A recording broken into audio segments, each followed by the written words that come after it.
Moon Knight origin. Caped crime fighter, watchful eye of the night, and protector of the innocent.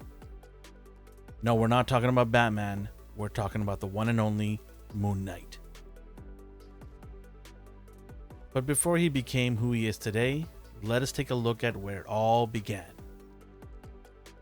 Moon Knight started off life as Mark Spector, a boxer who became a Marine and then eventually got hired by the CIA as an operative.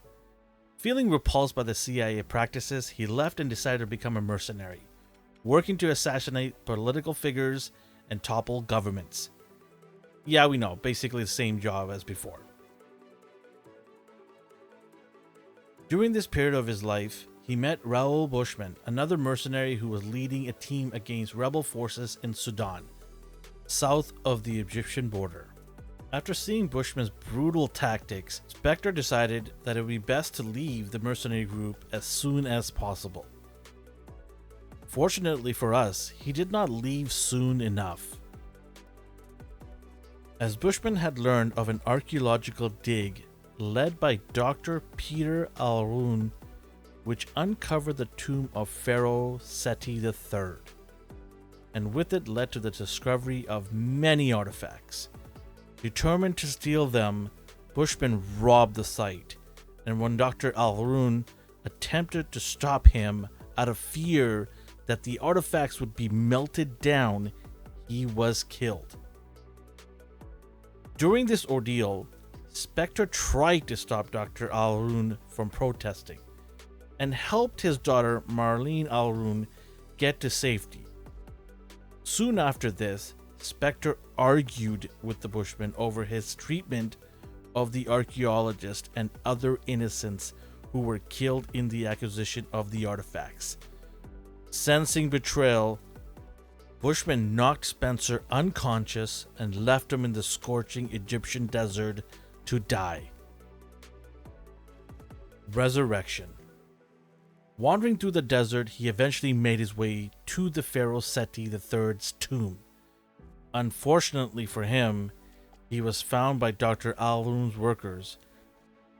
It was too late. He had died from exhaustion.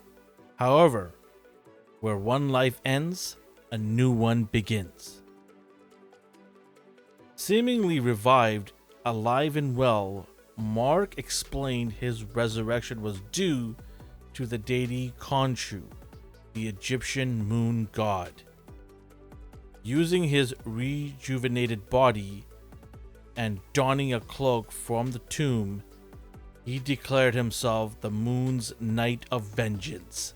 Moon Knight is often compared to Batman, a vigilante Cape Crusader of the night with cool gadgets and even his own butler. Mark Spector, once a skilled mercenary, is now one of New York's vigilante superheroes.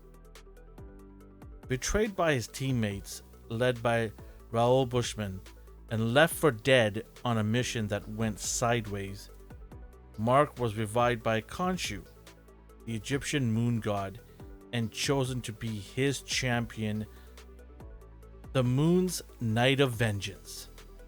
Unable to enter the Earth's realm, he has often chosen avatars to fulfill his deeds for him. Like Khonshu, Moon Knight is the protector of travelers of the night and seeks vengeance on those who have been wronged. The complex mind of Mark Spector. Due to past trauma as a child, Mark suffers from dissociative identity disorder. His mind is fragmented into different personas.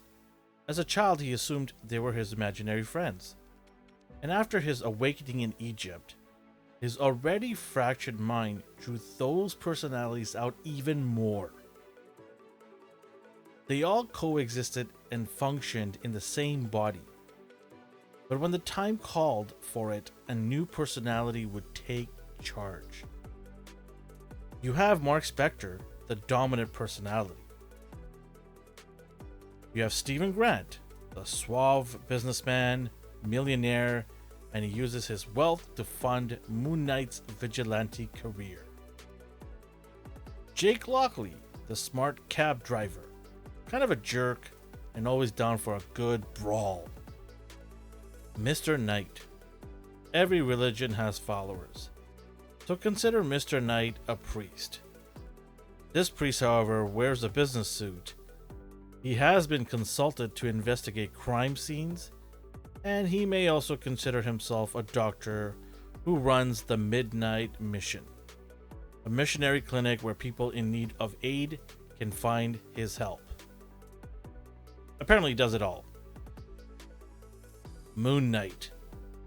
Superhero persona, white cloak, beats up bad guys, self-explanatory. It is no secret among the superhero community that he does suffer from mental disorder. So his origin story, his resurrection, and him possibly knowing a god isn't usually taken seriously by many. And in some stories, even though the reader knows his origin story is true, some of the events and adventures may still be an illusion in his mind.